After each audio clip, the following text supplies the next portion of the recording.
Yes, guys, it has been almost 2 months since the last upload. I apologize. College has been the same treatment as BSD gave to Rufy, guys. I'm sorry, that's just how it is. It's 2021, and Dana White has just signed a new fighter from the Contender Series named Caio Borralho, who is from the Fighting Nerds, making him the first person ever from that team to join the UFC. While at the time this didn't mean much, little did we know how big this team would eventually become and how popular they would be. Once Caio got into the UFC and started fighting, he would go 4-0. He was doing alright. Fast forward to 2023, and we have 3 new members who joined the UFC from the same Contender Series that Caio Borralho joined. By 2024, all of the Fighting Nerds would have now been in the UFC, all the stables that we know. And by the end of the year, their combined record would add up to 16-0. Fast forward just 1 year now, their combined record in 2025 is now 3-4. All of them have now lost their fights,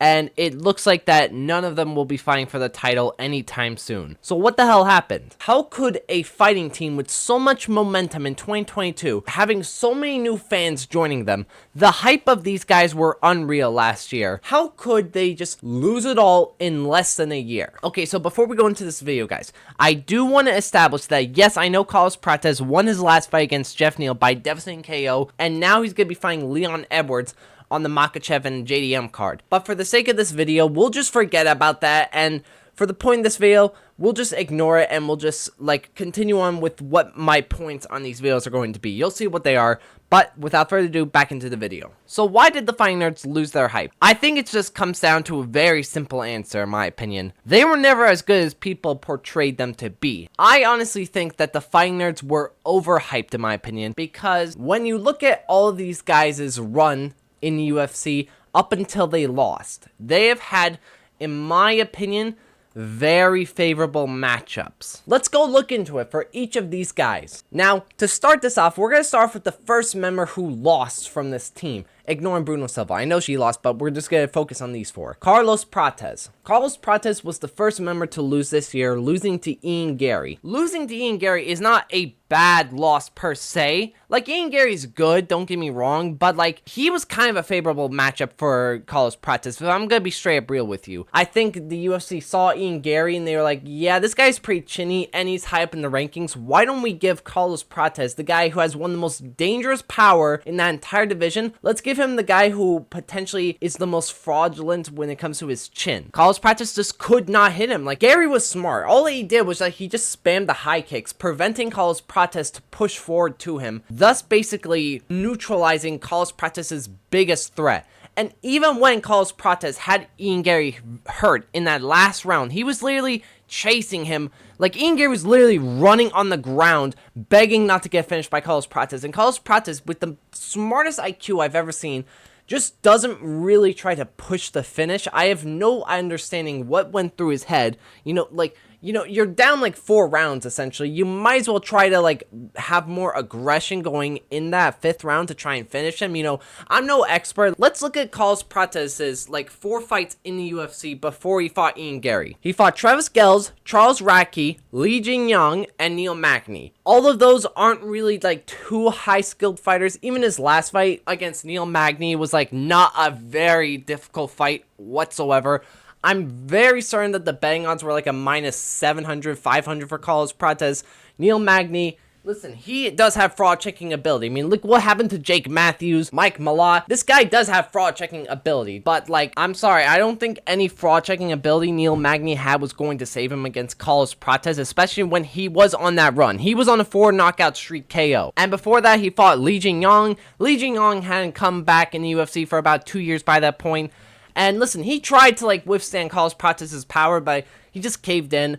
Again, I would argue that's another favorable matchup. Li Jingyang didn't fight for 2 years by that point. Charles Radtke, Charles Radtke was doing alright. He's not a bad fighter, but I wouldn't say it was anything too difficult for Carlos Prates.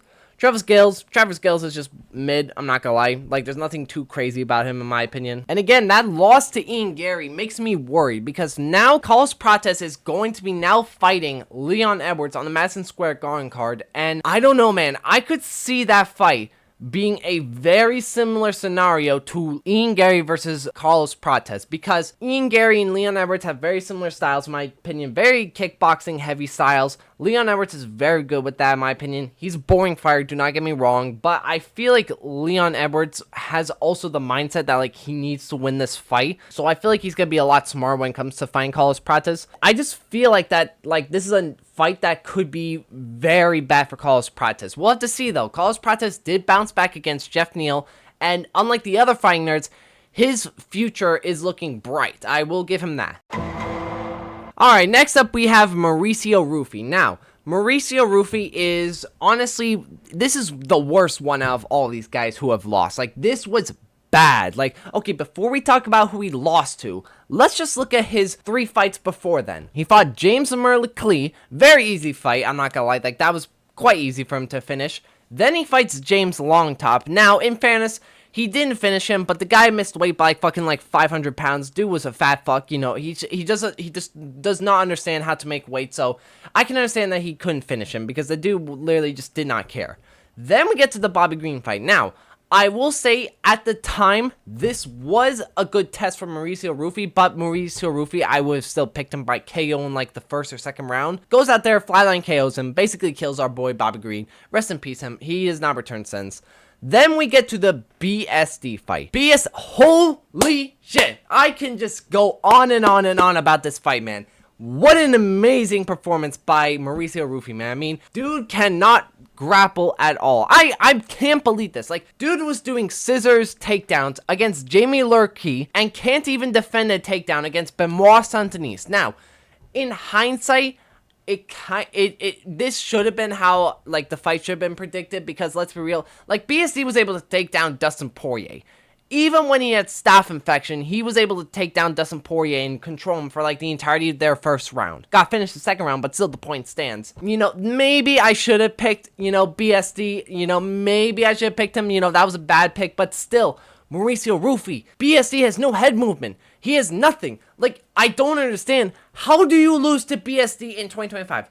BSD looked shit in his last fight. He looked genuinely worse and worse. Like, since the Dustin Poirier fight, BSD has gone worse and worse and worse. I have no understanding how he will go out there and get fucking submitted by BSD. This is 2025! Caio Borralho is an interesting person on here because Caio Borralho is actually the highest ranked fighter of all the fighting nerds, and also on the same card as Rufy, so, you know, I kind of thought he would have done a bit better with the motivation. You know, I gotta win it for the team. Doesn't win it, in my opinion. Now, I'm gonna say this. I actually think out of all the fighting nerds, Caio Borralho has the best chance at still becoming a champion.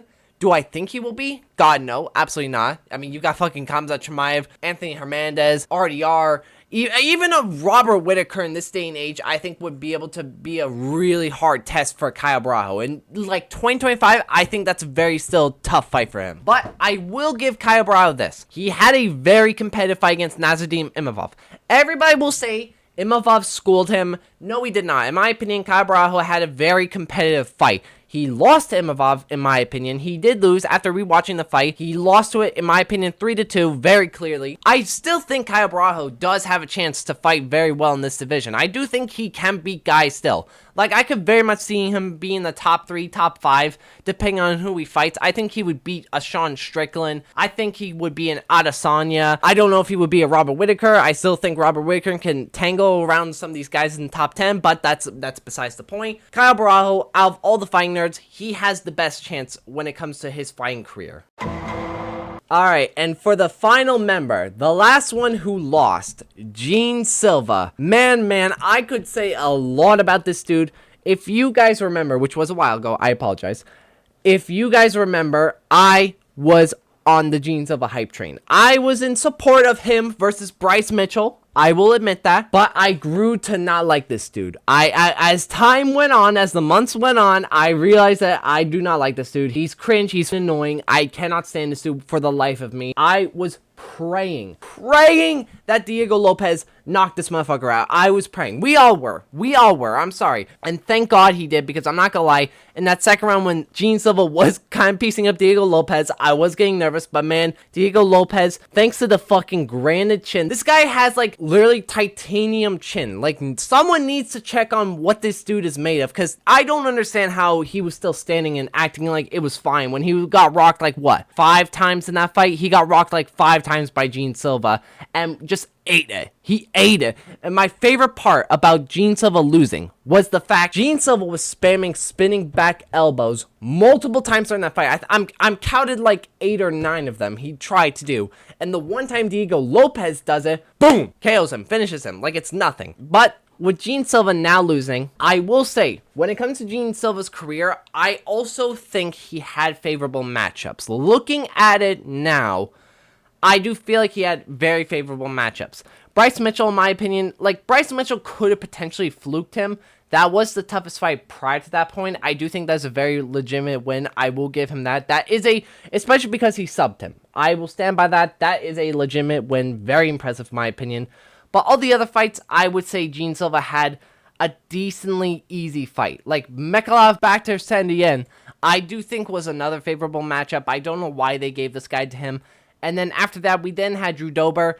That was actually a very impressive win, especially he came off like a 2 weeks notice. I will give him that. Another one that was like, yes, it was like a good win and it was a great performance, but at the same time, Drew Dober has not looked good since like what? The Bobby Green fight, and even then, he was getting his ass whooped. Then we also have the Charles Jourdain. You know, he came in overweight and finished him, you know, kind of, and Charles Jourdain, in my opinion, was undersized at featherweight, in my opinion, and he's much better at bantamweight. Gene Silva has had easy fights, but especially in his later fights, I would say that they were a bit tougher, and I would say that they weren't as bad when it came to like easy performances. I would say when it comes to the Fighting Nerds, if I had to, like, let's rank the Fighting Nerds based off of how easy their run to the UFC was. At dead last, I would say Roofy, the most overrated now out of all the Fighting Nerds. Carlos Prates, before he fought Ian Gary, in my opinion, very easy matchups for him. Kyle Barajo in second place, had some decent fights before he fought Imavov, in my opinion. The Jared Cannonier one carries it. Honestly, I will say, Gene Silva has probably had the hardest run to the UFC out of all the Fighting Nerds, in my opinion, just because he's fought some decent competition before he fought Diego Lopez, and as well, the loss of Diego Lopez. He was looking good in that fight up until he was kind of just dumb, let's be real, over aggressive. But I will answer the question, were the Fighting Nerds ever good? As the title states, in some regards, yes. Some of the fighters, I do think so. I think Roofy was overhyped. Carlos Prates was also overhyped. I don't think Gene Silva was overhyped, in my opinion. People were genuinely worried about Diego Lopez going into that fight. I feel like Kyle Barajo was fairly hyped as well. I feel like that the fans overhyped some of these guys. Now, do I think all of them were overhyped? No, I think some of them were fairly hyped, like Gene, Kyle Barajo. But Roofy and Carlos, I think, were overhyped, in my opinion. They were eventually going to lose. I think all these guys were going to lose eventually, and I think that was the biggest problem that everybody had. I think the fans were just so surprised of how their record was. Like, all of them were like 16-0, and none of them had lost. It's MMA. They're gonna lose. Not everybody's like Khabib or Ilia Topuria. Nobody's gonna stay undefeated forever. But guys, we have concluded with the Fighting Nerds. Now they have all lost. It is now very interesting to see what will happen to them.